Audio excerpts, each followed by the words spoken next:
Peace and blessings, y'all. In this corner back in 24. Good evening, good evening, good evening. How's everyone doing? Hope everybody's doing pretty good. Hope everybody's doing well. I'm doing pretty good on this side as always. God is great. God is good, and I can't complain. So, let's get into it. I want to talk about, a fight that I think is going to be one of the best fights of this year, one of the top fights of this year. That's coming up March 25th between David Benavidez, the Mexican monster, as he was named by Mike Tyson, and Caleb Plant. And I want to talk about it because it seems like as I'm watching the predictions by trainers and by fighters and everybody, not too many people is tapping into David Benavidez and the real skills that he brings to the table. Like everybody just keep talking about pressure. Like he just brings pressure and he just got power. And that's it. That's what makes him. I don't hear anybody really going in depth and talk about his how he controls the distance in fights, his ring IQ. I don't hear anybody talking about his jab. I don't hear anybody talking about the fact that he throws combinations, that he goes to the body good. Like nobody's talking about that. That he can cut off the ring, right? And that he could defend as well. He could take a shot, but he can defend as well. I don't hear anybody talking about that. And it's just like, I don't understand it, right? So I feel like Caleb Plant is in over his head because I just rewatched the fight with Canelo, Caleb Plant and Canelo, as I watch fights over and over. And for those who say that Caleb Plant was winning this fight by landslide, in the first couple of rounds, he did pretty good. He was moving, he was throwing a lot of shots, but he was constantly moving, constantly moving. Then he started throwing shots and he was tying Canelo up, tying Canelo up. He was holding his arms, he was grabbing, he was holding.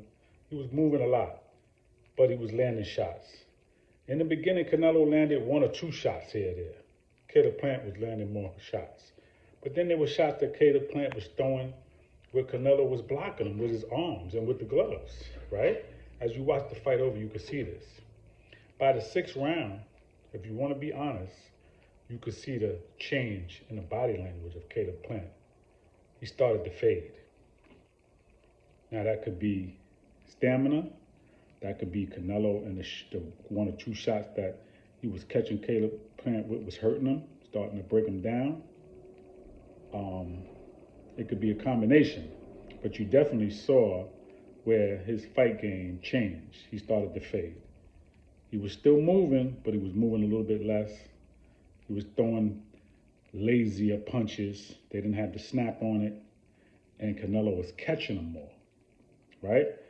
Canelo started sitting down on his punches more. He was catching them more, right?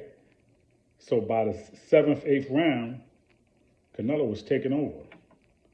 Next thing you know, 11th round, he drops Caleb Plant twice. But leading up to that, he was catching with some nice left hooks, with some body shots. It was starting to weigh him down. He looked really bad. Like Caleb Plant looked beat up and wore out after the fight was over. His face, that's how he looked. Again, remember, he got knocked down twice in the 11th round.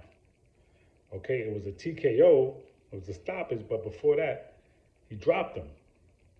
So, David Benavidez, some people say, well, David Benavidez has been dropped. Yeah, he was dropped in a fight a few years back. Got right up and finished the fight and fought and had a rematch. Okay? So, but that's not the thing, though. He's the Mexican monster, man. He comes forward. He throws a lot of punches. I believe he's stronger or just as strong as Canelo. He throws way more punches. That's the thing, man. Caleb Plant is going to be in with a fighter that's throwing so many punches. Canelo don't throw a lot of punches. Anthony Durrell don't throw a lot of punches. So you fight them differently, different approach. But David Benavidez is going to be coming at him, and he's going to be throwing a lot of punches. He's not going to just be coming forward trying to intimidate you. No, he's going to be coming forward throwing punches, and you're going to get hit. Your defense is okay, but you're not Floyd Mayweather. You're going to get hit. If Canelo can hit you, at 5'7", maybe 5'8". What's Caleb Plant going to do with David Benavidez at 6'1", 6'2"? No, it's going to be different because he's not going to be punching. When he was fighting Canelo, he was punching down. Now with David Benavidez, he's going to be in your range straight. And he got that long reach. I think even though Caleb Plant is 74-inch reach, I think David Benavidez is about the same.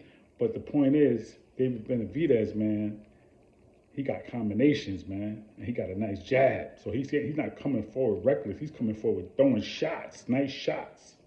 So I just don't see how you're going to defend that. And I think when it comes to the way you faded against Canelo, if you fade against David Benavidez, it's going to be an early night, man. Okay, you faded in the 6th round with Canelo. I saw it for myself. If you fade with David Benavidez, man, it's a wrap. He's going to hurt you, man. And I think he's going to win the fight anyway. And he said he wants to stop you in the 6th round. Okay, but if he don't stop you in the 6th round, I think he's going to get you in the later rounds. I think it's going to be a decent fight in the beginning until he figures Caleb Plant out. But I think eventually he's going to break him down. I like the fight, but again, I'm just saying, give David Benavidez the credit that he deserves, man. He's a boxer as well. He's not just a puncher, a brawler, and a pressure fighter. He comes with a package of jab, combination, speed, cutting the ring off, footwork. He comes with all of that, man. And ring IQ. He's very smart. Smarter than what people give him credit for. So I just wanted to say that, man. I thought I had to say that, man. Okay, not knocking anybody, but, you know, and also let me say this, man. He's a hype fighter. That's just how he is. But he has something personal with Caleb Plant because Caleb Plant is, you know, likes to say things behind his back. And then when he sees him, like he said, when they run into each other, he has nothing to say. And then he tries to put it on him like he's so angry and, you know, he's so aggressive. He plays that laid-back role, but he always got his mouth going. But you saw what happened with him and Canelo, where he was coming at Canelo. And then at the press conference, he took a swipe at Canelo, and then what happened? Canelo weaved it, and he came back and smacked him. And because he had nails, he cut him in the face, and now you got a permanent mark on your face because what? You tried to take a shot at Canelo. So you can be aggressive yourself. And you paid for that in that press conference with Canelo. But after the fight was over, when you got beat up, what happened? You hugging Canelo, you praising him. Now here we go again. You're doing the same thing with David Benavidez, man. Trying to rile him up, trying to get him out of character. But he's like that anyway, so you're not really getting him out of character. You're getting your own stuff out of character. But David Benavidez is a talker anyway. And he's a fighter. He backs it up. So he's not really out of character in this fight. This is what he does. He says what he's going to do. I'm going to go on for the knockout. I'm going to break you up. I'm going to break your jaw. That's how he is. So y'all got the man twisted, man. He might not have had no back and forth with a fighter like he had with Caleb Plant, but he is a trash talker. So it is what it is, man. I'm looking forward to the fight on Saturday, and I give both fighters credit for taking a fight with each other, but I do believe that Caleb Plant didn't really want this fight. Anthony Dirrell is not the same fighter that fought David Benavidez a few years ago, and you beat him, but David Benavidez is on another level. So we're going to see what happens on Saturday. I think if David Benavidez doesn't get a stoppage, he'll beat him, unanimous decision, but I think he's going to get a stoppage somewhere in that fight. So that's all I really got right now. Peace and blessings. In this Corner Boxing 24.